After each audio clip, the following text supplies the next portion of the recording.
Hello guys, welcome to another video of stock market. Friends, Homesfy Realty guys, इस company का IPO आ चुका है और अब हम लोग यहाँ इस वीडियो में इस आईपीओ का कंप्लीट एनालिसिस करेंगे जो कि अगले हफ्ते ही ओपन होने वाली है। तो इसमें गाइस हम लोग देखेंगे कि इसमें अप्लाई करना चाहिए या फिर अवॉइड। और गाइस इस आईपीओ का जो है चलिए हम लोग वीडियो को स्टार्ट करते हैं।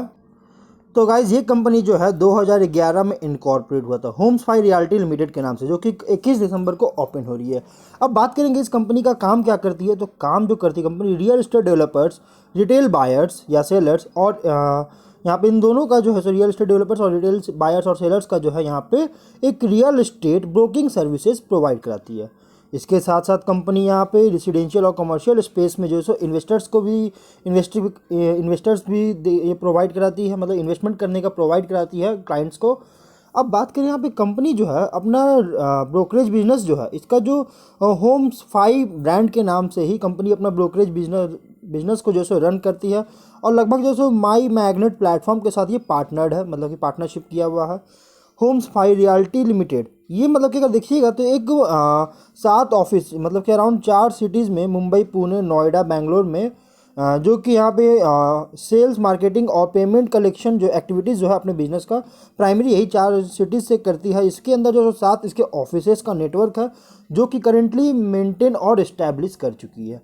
अब अगर बात करें होम्स फाई ब्रोकरेज बिजनेस जो है ये एक कॉम्बिनेशन है ऑफलाइन और ऑनलाइन प्रेजेंस का, और इसके साथ साथ यहाँ पे real estate broking related services जो है यहाँ पे अपने वेबसाइट www.homesfi.in से अपने जो है रियल एस्टेट ब्रोकिंग को यहाँ पे रिलेटेड सर्विसेज जो है ऑनलाइन प्रेजेंस मतलब कि प्रोवाइड कराती है। और इसके साथ साथ कंपनी जो है यहाँ पे calling prospect calling the platform like Google and Facebook, मतलब इसको जो है इसको प्लेटफॉर्म गूगल और फेसबुक की तरह एक प्लेटफॉर्म कह सकते हैं, कहा जाता है। अब बात करेंगे कंपनी के बारे में, तो कंपनी जो है यहाँ पे इसका ऑपरेटिंग मॉडल जो है ये स्ट्रॉन्ग एक्सपर्टाइज के द्वारा जो है यहाँ पे ऑपरेट किया जाता है इसके बिजनेस मॉडल को, जो कि यहाँ पे लीड जनरेशन बैक्ड किया गया है यहाँ पे process driven digital marketing expertise और ऑटोमेशन से। अगर डेटा की बात करें तो एज ऑफ अक्टूबर 22 मतलब रिसेंटली डेटा के अकॉर्डिंग 380 एम्प्लॉयज़ में से 245 एम्प्लॉयज़ जो है इसका सेल्स डिपार्टमेंट में है। मतलब कि कह सकते हैं कि कंपनी में जो है यहाँ पे सेल्स डिपार्टमेंट में बहुत ज़्यादा इसके एम्प्लॉयज़ है, मतलब सेल्स बहुत ज़्यादा करी। क्योंकि देखिए अगर सेल्स ज़्यादा होगा तो कंपनी में जो है सेल्स होगा तो भाई जो सेल करवा रहे हैं तो इनको कमीशन मिलेगी। मतलब कि कैसे एक थर्ड पार्टी कंपनी है, थर्ड पार्टी कंपनी है जो कि रिटेल बिजनेस में कंपनी जो है यहाँ पे जो बायर और सेलर के दूसरे को मिलाती है और इससे जो है सो कंपनी को कमीशन वगैरह मिलती है, तो ये थर्ड पार्टी कहला सकती है। अगर हम स्ट्रेंथ की बात करें, इसका कंपटीटिव स्ट्रेंथ का, कंपनी के स्ट्रेंथ का, तो हाईली एक्सपीरियंस्ड और स्टेबल मैनेजमेंट है कंपनी के पास। इसके साथ साथ कंपनी अपना लंबे समय का रिलेशनशिप बना के रखी है अपने लार्जेस्ट डेवलपर इंडिया में। और इसके साथ यहाँ पे एफिशिएंट ट्रांजैक्शन प्रोसेस कंपनी करता है, बहुत एफिशिएंट है, सर्विस क्वालिटी बहुत ही शानदार देती है कंपनी। इसका जो वेल क्वालिफाइड और हाईली मोटिवेटेड वर्कफोर्स है कंपनी के पास। कंपनी जो है यहाँ पे एक वाइड नेटवर्क का ऑफिसेस को जो है यहाँ पे इस्टेब्लिश कर चुकी है, जिससे कंपनी सेल्स और क्लाइंट और मैनेजमेंट और सेल्स में जो है बहुत ज़्यादा सपोर्ट मिल सके। इसके लिए जो है एक बहुत ही बड़ा नेटवर्क जो है कंपनी इस्टेब्लिश कर चुकी है। कंपनी के पास इसका जो है यहाँ पे टेक्नोलॉजिकल एक्सपर्टाइज है, जिससे कंपनी यहाँ पे इम्प्रूवमेंट और डेवलप कर सके अपने प्रोडक्ट पोर्टफोलियो को। ग्रोथ देखने को मिल रहा है इसके कॉम्बिनेशन एक्विजिशन और ऑर्गेनिक ग्रोथ में, मतलब कि इसका एक्विजिशन और ऑर्गेनिक ग्रोथ ये दोनों जो है इसके कॉम्बिनेशन में कंपनी में लगातार ग्रोथ देखने को मिल रही है। तो ये तो थी कंपनी के फंडामेंटल्स की बात। अब बात करेंगे हम लोग कंपनी के फिनेंशियल्स की बात। फंडामेंटल्स में गाइस कंपनी तो बहुत ही अच्छी जो निश प्लेस पे काम कर रही है, लेकिन अगर हम इसके फिनेंशियल्स को देखेंगे तो गाइज यहाँ पे देख सकते हैं FY20 का डेटा आया हुआ है, यहाँ पे 793 लाख का देखने को मिल रहा है और लगातार यहाँ पे जो है इंक्रीज होती हुई नजर आई है। देख सकते हैं 793 लाख से 12 करोड़ के पास, फिर 17 करोड़, अभी रिसेंटली जो है 19 करोड़ के यहाँ पे एसेट्स देखने को मिल रहा है। रेवेन्यू 11.9 करोड़ का देखने को मिल रहा था, उसके बाद 14 करोड़ पे यहाँ पे इंक्रीज हुआ, फिर 30 करोड़ का इंक्रीज हुआ। देख सकते हैं यहाँ पे, जबकि देखा जाए तो रियल एस्टेट में कोविड पीरियड के टाइम में बहुत बड़ा इम्पैक्ट पड़ा था, बहुत ज़्यादा इम्पैक्ट पड़ा था, लेकिन इस कंपनी में जो है उतना ज़्यादा इम्पैक्ट नहीं पड़ा, जबकि ये रियल एस्टेट के बिजनेस में ही जैसे सेल और बाई करती है प्रॉपर्टी का, लेकिन फिर भी गाइस जिसमें कोई भी इतना इम्पैक्ट नहीं पड़ा और लगातार कॉन्सिस्टेंट ग्रोथ देखने को मिल रहा है। और 12 करोड़ का यहाँ पे जैसे जून 22 क्वार्टर में इसके रेवेन्यू देखने को मिल रहा है। प्रॉफिट आफ्टर टैक्स 91 लाख का देखने को मिल रहा था, मतलब डबल डिजिट में 20 में देखने को मिला था। 21 में कंपनी ने ट्रिपल डिजिट यहाँ पे इंक्रीज हुआ, जो कि दो गुना से भी ज़्यादा यहाँ पे जिसका जो है सो प्रॉफिट देखने को मिल रहा है, जनरेट हुआ है। मार्च 22 FY22 में 318 लैक्स का यहाँ पे जनरेट हुआ, जो कि देख सकते हैं ये भी बहुत ही शानदार जनरेट हुआ है। और रिसेंटली 138 लैक्स का यहाँ पे प्रॉफिट देखने को मिल रहा है।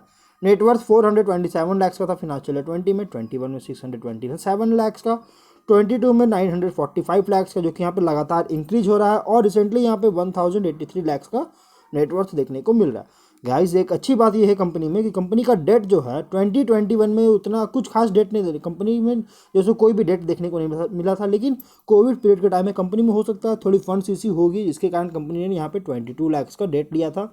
और रिसेंटली यहाँ पे 1 लैक्स के आसपास की कंपनी अपना डेट को पे किया है। मतलब कह सकते हैं कंपनी पर डेट ना के बराबर, इसके फिनेंशियल्स के अकॉर्डिंग कंपनी का डेट कुछ खास देखने को नहीं मिल रहा है। बहुत ही अच्छी यहाँ बात है, यहाँ पॉजिटिव पॉइंट है कि इसका डेट एकदम नहीं है। वर्किंग कैपिटल रिक्वायरमेंट के लिए कंपनी IPO लाई है। वहाँ पे ऑब्जेक्ट जो है वर्किंग कैपिटल रिक्वायरमेंट है। इश्यू एक्सपेंस मतलब कि थोड़ा सा यहाँ पे एक प्रॉब्लम ये है कि इसके प्रॉफिट में थोड़ा सा इम्पैक्ट पड़ रहा है। अराउंड यहाँ पे देखिएगा तो 1 टाइम ही प्रॉफिट देखने को मिल रहा है, 10 टाइम में 1 टाइम ही प्रॉफिट देखने को मिल रहा था फिनेंशियल 22 में, जो कि कह सकते हैं बहुत ज़्यादा एक्सपेंसेस होने के कारण कंपनी के प्रॉफिट में थोड़ी सी गिरावट आई। और इसी चीज़ को मीट करने के लिए कंपनी ये IPO लाई है और जनरल कॉर्पोरेट पर्पज़ के लिए भी IPO लाया गया है। अब हम लोग बात करेंगे इस IPO के थोड़ा और डीपली, अगर हम लोग जानेंगे इसके फंडामेंटल्स को।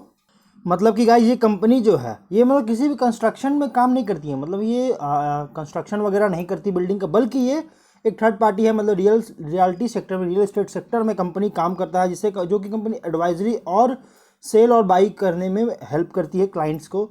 तो इस चीज़ का यहाँ पे जैसे कंपनी काम करता है। तो अगर इसका हम डेट की बात करेंगे टेंटेटिव डिटेल्स का, तो 21 दिसंबर को IPO ओपन हुआ था, 23 दिसंबर को ये क्लोज हो चुका है।